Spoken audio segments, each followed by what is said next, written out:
Hello and welcome to The Explainer. Today we are diving into a grammar rule that can trip up just about anyone. Pronoun antecedent agreement. And lucky for us, we have a very special guide, an American short-hair cat who is trying and, well, struggling a little to write its memoirs. All right, let's get right into it. So our feline author has just typed out this sentence and is now just staring at the screen, totally stumped. The cat knows someone was happy, but the sentence itself, it's not clear who. And this, right here, is a classic pronoun puzzle. And that's really the heart of the problem, isn't it? When a pronoun is unclear, your reader has to hit the brakes and try to figure out what you mean. It completely breaks the flow, and your whole message just gets fuzzy. So how do we fix this for our furry little writer? To get to the bottom of this little writing mystery, our cat needs to understand the relationship between two really important parts of its sentence. So let's break down the basics it needs to master to become a best-selling kitty author. First up, we've got the pronoun. You can think of a pronoun as a stunt double for a noun. You know, instead of our cat writing, "The cat chased the mouse because the cat was hungry," which sounds pretty clunky, it can use a pronoun to make it all flow. The cat chased the mouse because it was hungry. Much better. Now, every pronoun needs a partner in crime, the antecedent. See that little prefix, ante? It literally means before, and that's the whole secret. The antecedent is the noun that comes before the pronoun and tells it what to do. So in a sentence like, "The driver totaled his car," the noun driver is the antecedent for the pronoun his. And this comparison just shows you exactly why that partnership is so important. I mean, look at that sentence on the left. It's so repetitive, kind of a slog to get through. But the version on the right, using the pronoun it, is just so much smoother, way more elegant. Pronouns are what save our writing from sounding like a broken record. So our cat is starting to get the picture. It knows who the players are. The next big step is learning the most important rule of their partnership. For a pronoun and its antecedent to work together, they have to be in perfect agreement. And here it is, the golden rule for our aspiring author. The pronoun has to match its antecedent in 3 specific ways. Number, is it singular or plural? Person, first, second, or third. And gender, is it masculine, feminine, or neutral?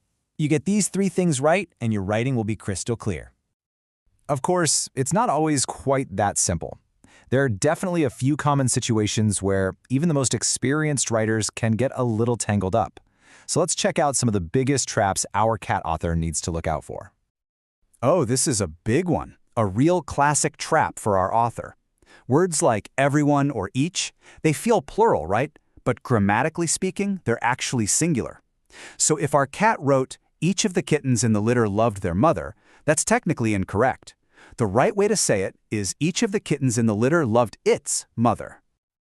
Okay, so what happens if our cat is writing about 2 characters? Well, the rule actually changes depending on the little word that connects them. If they're joined by and, the pronoun is always plural. Simple enough. But if you use or nor, the pronoun has to agree with whatever noun is physically closer to it. See that second example? The plural dogs is closer, so it calls for the plural there. Collective nouns, words like team, jury, or in our cat's case, a clouder, which is a group of cats, they can be another tricky spot.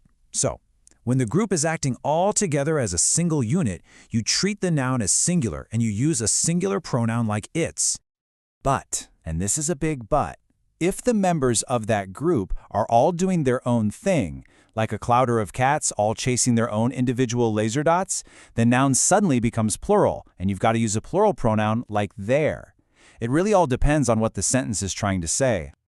So let's move on and talk about how grammar actually evolves over time, because these rules aren't just about being correct for the sake of it. They adapt to help us communicate with more clarity and, importantly, more inclusiveness. And a perfect example of this evolution is the singular they. These days, modern style guides almost universally accept using they and their to refer to a single person, especially when their gender is unknown, non-binary, or just plain irrelevant to the sentence. It's a great way to avoid that clunky his or her phrasing. Now, speaking of clarity, even when you get the number and gender right, a pronoun can still be confusing. In fact, our cat just ran into this exact problem while writing about one of its favorite activities. This sentence looks fine on the surface, but it's hiding a classic trap, an ambiguous antecedent. Exactly. Who knows? The pronoun it could be pointing back to the toy, or it could be pointing back to the box. And that ambiguity forces the reader to guess, which is the last thing any writer ever wants. Clarity is king. So, how do we make sure this doesn't happen? Well, here are 3 simple rules to live by. First, make sure your pronoun actually has a specific noun it's referring to. Second, try to keep the pronoun and its antecedent as close together as you can in the sentence.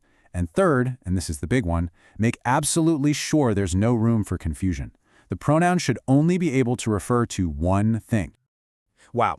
Okay, we have covered a lot of ground here, from the basic definitions to all those tricky little rules.